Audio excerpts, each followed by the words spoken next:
በስመ አብ ወወልድ ወመንፈስ ቅዱስ አሐዱ አምላክ አሜን። ተወዳችሁ በጌታችን በኢየሱስ ክርስቶስ በሰማያዊ ስፍራ በመንፈሳዊ በረከት የተባረካችሁ ብዙ በጎነት ብዙ ምሕረት የተሰጠን ከሰማያት የወረደ ከእናታችን ከእመቤታችን ተወልዶ መድኃኒት ለመሆን መስቀል ላይ በተሰቀለ ጊዜ ዕዳ በደላችንን ሲከፍልልን የተከፈለለት ሕዝብ ያደረጋችሁ እግዚአብሔር ልጆች ተብላችሁ የተጠራችሁ ሁላችሁ እንደምን ቆያችሁ? ሁሉን የሚችል አምላክ ጌታችን አምላካችን ኢየሱስ ክርስቶስ ከሰማይ አባቱ ከአብና ከመንፈስ ቅዱስ ጋር የተመሰገነ ይሁን። አንድ ወጣት ልጅ እናግዛለን በአዲስ ዓመት መግቢያ ድረስ።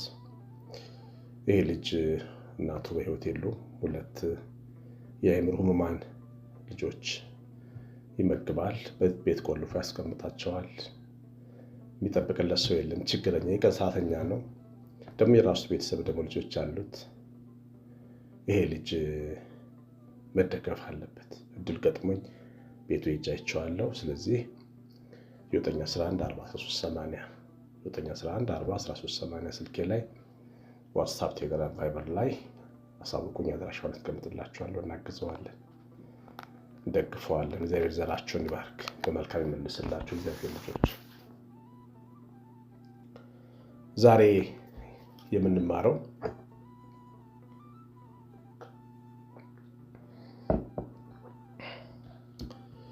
ለምንድን ነው ነገራችን የሚዘገየው?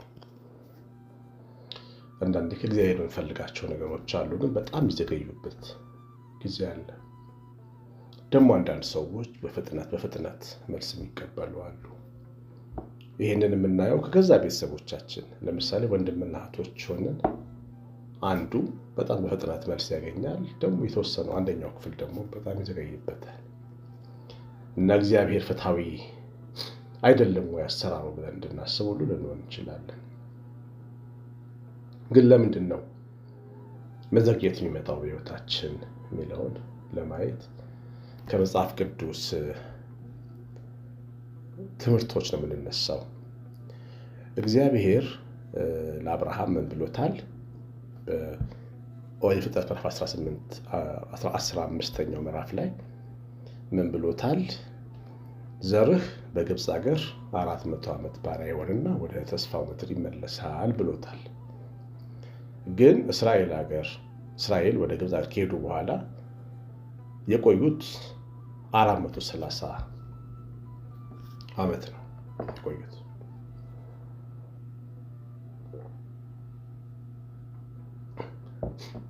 ለምንድን ነው እንደዛ የሆነው? 30 ዓመት ለምን ተጨመረባቸው? ለምን በዛ ልክ ዘገዩ? እስከ 30 ዓመት ድረስ ከእግዚአብሔር የተስፋ ቃል 30 ዓመት ለምንድን ነው የዘገዩት ብለን ስንመረምር ወደ ሙሴ ታሪክ እንመለሳለን። ሙሴ ያው በግብፅ ሀገር በግብፃዊቷ በፈርዖን ልጅ እጅ ነው ያደገው። የፈርዖን ልጅ እንደ ልጅ ነው ያሳደገችው። የማደገው ልጅ ሆኖ የፈርዖን ልጅ ሆኖ ነው ያደገው። ግን ያው ያሳደገችው ደግሞ ያጠባችው እናቱ ከክርስቶስ ቤተሰብ የሆነ ከእስራኤል ልጆች አንዱ እንደሆነ እና ከዛ ቤተሰብ ደግሞ መሲህ እንደሚወለድ የመሲህ ሕዝብ እንደሆነ እና እሱም የዛ አካል እንደሆነ ነግራ ነው ያሳደገችው። ስለዚህ መንፈሱ እስራኤላዊ ሆኖ በግብፅ ሀገር ያደገ ወጣት ነው እና ከዕለታት አንድ ቀን ሕዝቡን ሊጎበኝ ሲወጣ አንድ እስራኤላዊ አንድ ግብፃዊ ሲመታው ይመለከታል። በዚህ ጊዜ ሙሴ ለሕዝቡ ታዳጊ ለመሆን የተዘጋጀ ነበር እና ያንን ግብፃዊ እጁን በጣም ክቡድ መዝራት ከባድ እጅ ነበሩ ይባላል። ጠንካራ ቀስት መወርወር፣ ጦር መወርወር፣ ፈረስ መጋለብ፣ የቤተ መንግስት ልዑላን የሚያደርጓቸው ነገሮች ሲያደርግ ያደገ ልጅ ነው እና ክንደ ብርቱ ነበር። በአንድ ጊዜ ሲመታው ያ ግብፃዊ አሸዋ ውስጥ ተቀበረ፣ ሞተ ማለት ነው። በሌላ ቀን ደግሞ ተመልሶ ሲመጣ በሁለተኛው ቀን ዘጸአት ምዕራፍ 2 ብታነቡት ታገኙታላችሁ። በሌላ ቀን ሲመለስ ደግሞ ወንድሙን እስራኤላዊውን ሲመታ፣ ለምንድን ነው እንደዚህ የምታደርጉት? እናንተ እርስ በርሳችሁ ወንድማማቾች ናችሁ በማለት የእነሱ ታዳጊ እንደሆነ ነፃ አውጪያቸው እንደተነሳ አምላካዊ ጥቆማ ሰጣቸው ማለት ነው። እግዚአብሔር ለሕዝቡ ጥቆማ ሰጠ በሙሴ አፍ። ለምንድን ነው እዚህ የምታዩት? ለምን እርስ በርሳችሁ ትጋደላላችሁ አለ። ሁልጊዜም ቢሆን እኛ ኢትዮጵያ እንድንማር የሚገባን ነገር እርስ በርሳችን ተጋድለን ኢትዮጵያን፣ ትልቋን ኢትዮጵያ ሀገራችንን ሰላማዊ ምድርም አናመጣ። በፍጹም ወንድምና ወንድም መጋደል የለበት። ውጭ ሀገርም ያለን ሰዎች፣ ኢትዮጵያም ያለን ሰዎች፣ እንደዚህ ምናምን ሰዎች ለዘራችን መከራ እንዳናቆይ ወንድማማቾች ተጋድለው ሀገር ሰላም የምትሆን ከመሰለ ልክ አይደለም። ኢትዮጵያም ሰላም አትሆንም፣ አሜሪካም ሰላም አትሆንልንም። ወንድማማቾች እንዲጋደሉ ምናስብና ምንሰራ ከሆነ የሰላም ህዝብ፣ የእግዚአብሔር የሰራው ህዝብ፣ ክርስቶስ የሞተለት ህዝብ፣ ትልቋን አፍሪካን በሃይማኖት የገነባ ህዝብ ነን እኛ ኦርቶዶክሳውያን። ወንድማማቾች እንዳይጋደሉ መስራት ይገባናል። ለምንድን ነው እርስ በርሳችሁ የምትጋደሉት? ሰው ወንድሙን ገድሎ ምን ያተርፋል? ስደተኛ ነው የሚሆነው። በቃየልና በአቤል ህይወት የተመለከትነው ይህን እኮ ነው። ቃየል አቤል ከገደሉ በኋላ በምድር ላይ ተቅበዝባዥ ሆነ ነው የሚለው። ሀገር አልባ ሆኖ ኖረ። ደስተኛ መሆን አቅቶ ፊቱ ጠቁሮ ኖረ። እና እንደዚህ አይነት ነገር ሲያደርጉ ሲቆጣቸው ሮጦ አንደኛው ሄዶ ለፈርዖን እንዲህ ነገር ሄደ ማለት ነው። ታዳጊያቸውን ሊከስ ወደ ቤተ መንግስት ሄደ። ይሄ ምንድነው? ከነፃነት ይልቅ እንደ ሰው ከማሰብ ከስነ ምግባር ይልቅ አንዱን ገድሎ ተራ እንጀራ መብላትን መረጠ ማለት ነው። የገዛ ወገኑን ሙሴን ለማስጠቆር ወደ ቤተ መንግስት ሲሮጥ ሙሴ ኮብልሎ ወደ ሚዲያም ሄደ።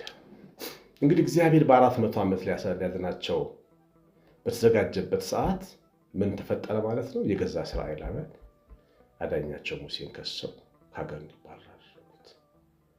እንግዲህ 30 ዓመት ተጨመረባቸው ማለት ነው። 430 ዓመት ሆነ ሙሴ በምድያም ምድረ በዳ እስኪኖር ድረስ ማለት ነው። እግዚአብሔር ልጆች እንግዲህ ምንድነው አሁን ከዚህ ትምህርት የምንማረው? እግዚአብሔር አንዳንዴ ነገራችንን የሚያዘገየው እጃችንን እያስገባ የምናበላሸው ነገር ስለሚኖር በቃ እጃችንን አስገብተን እናበላሻለን። በቀላሉ ትዳር በጣም እንፈልጋለን አይደል? ግን ከሰላም ጋር ጓደኝነት እንጀምራለን። ፍቅር ነው ብለን እንጀምራለን። ትዳር ፈልግ የለ አምላክ ትዳር እንደምፈልግ ያውቃል ብለን ካላመነ ሰው ጋር እንድንጣመር እንሞክራለን። ሰው እንዳለቀ ጊዜ ሰው እንዳለቀበት አገር እናስባለን፣ እንገባለን እኛ እያችሁ መሀል ላይ። ስለዚህ ስራችንን እስክንጨርስ ድረስ እግዚአብሔር ይጠብቀናል። በምርጫችን በፍላጎታችን ጣልቃ አይገባም። በበረከታችን ስራችን ይባረክና ንግድ ከሆነ የምንነግደው የሆነ ፌክ ስራ እንድንሰራ የሚጋብዘን ፓርትነር ይመጣል። ይሄንን ብንሰራ በዚህ መንገድ ገንዘብ ይገኛል ይለናል። እግዚአብሔር እየባረከን እየመጣ ነው። መሀል ላይ ይገባል ያክፉ። ከዛ ስራችን ይዘገያል፣ ይበላሻል። ከምናስበው መስመር ወጥቶ ሌላ ቦታ ይሄዳል ማለት ነው። ወጥተን እንወርዳለን። እግዚአብሔር የሚያበላን እንጀራ እንዳልበቃን አስበን ሌላ እንጀራ እንጨምርበታለን። ያኔ እንደምንፈልገው በፍጥነት አናድግም። እኛ ቆመን ጓደኞቻችን ቀድመው ሊሄዱ ይችላሉ። ከእግዚአብሔር ጋር ደግሞ ልንጋጭ እንሞክራለን። ምን አደረግኩ እንላለን። ሁልጊዜ የህይወታችን ጣልቃ ገብነት ነፃነታችንንና በረከታችንን ያዘገይብናል። እግዚአብሔር ልጆች መዘግየት በጣም ከባድ አድካሚ ነገር። ጸሎታችን ጸልይ ዓመታት የምንቆይበት ግን እስካሁን ድረስ ያልተመለሰ ምን እየሰራው ነው? ምን እያረኩ ነው? በመንገዴ፣ በውሳኔ፣ በሀሳቤ ምንድን ነው የማደርገው? ለራሴ ያውቃለሁ ብያረኳቸው ነገሮች ልክ ናቸው ብሎ መገምገም ያስፈልጋል። ለምንድን ነው እንደ እህቴ ወይ እንደ ጓደኛ ወይ እንደ ወንድሜ ነገር ያልተቃል? ምንድን ነው የወሰንኩት ውሳኔ? ምንድን ነው ያደረግኩት ነገር ማለት ያስፈልጋል። አያችሁ፣ እግዚአብሔር ከፈቀደ ያሻግራችኋል አፍጥኖ። አክዓብ በሰረገላ እየበረረ ኤልያስ ግን በእግሩ ቀደመው ይላል። አክዓብ በሰረገላ ይመጣል። ሰረገላ ፈጣን መስመር ትራንስፖርት ነው። አክዓብ ንጉሱ በሰረገላ ሲሄድ፣ ኤልያስ ግን በእግሩ ቀደመው ይላል። እግዚአብሔር ከኛ ጋር ሲሰራ፣ እግዚአብሔር ሲሰራ ንግዳችን ላይ፣ ኑሯችን ላይ፣ ስራችን ላይ፣ መንፈሳዊ ህይወታችን ላይ፣ ትዳር ውሳኔያችን ላይ፣ ቤተሰብ አመራራችን ላይ እግዚአብሔር እንዲገባ ስንፈቅድ እኛ አንዘገይ። ለምንድን ነው የአብርሃም ባሪያ መንገድ ላይ ሳይዘገይ የተመለሰው? ለልጁ ለይስሐቅ ሚስት ይዞ የመጣው ርብቃ እግዚአብሔርን አስፈቅዶ ነው የወጣው። ተንበርኮ ፍቃድን አሳውቀኝ ብሎ ተንበርኮ ነው የጸለየው። ውሃ ጠጭኝ የምላት ሴት እሷ የጌታዬ ሚስት ሁን ብሎ ያችን ሴት ሲያገኝ አይኑን ሳያሽ ሌላ ቦታ ሳይመለከት ብልሃት ሰጥተኛል ብሎ ገብቶ አስፈቅዶ ርብቃን ይዞ ሊወጣ ሲል እደር ከኛ ከረም ሲሉት አልከርም፣ አታዘግዩኝ፣ እግዚአብሔር ጎዳናዬን አቃንቶልኛል አለ። የሰው ጎዳና የሚቀናው ሰው እንዳሰበው የሚደርሰው ሀሳቡን ሲጠይቅ፣ ፈቃዱን ሲጠይቅ፣ ምንድን ነው የማደርገው ፈቃድ ነው ይሄ ነገር ብሎ ሲጠይቅ፣ ለፈቃዱ ደግሞ ምንም ወደኋላ ሳያመነታ ሲወስን ነው። ያቸው እግዚአብሔር ልጆች ይሄ ህይወትን ወደፊት እንድንጓዝ እና እንድንፈጠር ያደርገናል። እና ብሩካን እግዚአብሔር ልጆች መዘግየት ከባዱ የብዙዎችን ክርስቲያኖች ከባድ ፈተና ነው። ነገራችን ዘገየን ይቸገራል። ጣልቃ እየገባን ሰው እያስገባን እግዚአብሔር የሰጠነውን ጉዳይ ለሰው ሰተነው ለዛም አስነክተነው አይሰራም። በቃ አይሰራም። አንዳንድ ኮምፒውተር አይታችሁ ሆነ ብዙ ነገር ስትከፍቱበት አንድ ስትከፍቱበት ስታክ ያደርጋል። አንዱ በአግባቡ ሊሰራ ካልፈቀድንለት እግዚአብሔር ፊት የምናቀርበው ነገር እዛም ሁሉም ጋር የምናቀርብበት ሰዓት ለሰው እናቀርበዋለን፣ ለወዳጅ እናቀርበዋለን፣ ለጓደኛ እናቀርበዋለን፣ ለብዙ ነገር እና ጣልቃ እንገባለን። እግዚአብሔር አሰራር ውስጥ ማለት ነው። ያ ነገር ነገሮቻችን እንዲያዝ፣ እንዲዘገይ፣ እንዳይፈጥን ያደርጋል። እግዚአብሔር ይስራው ካልን በደንብ ነው።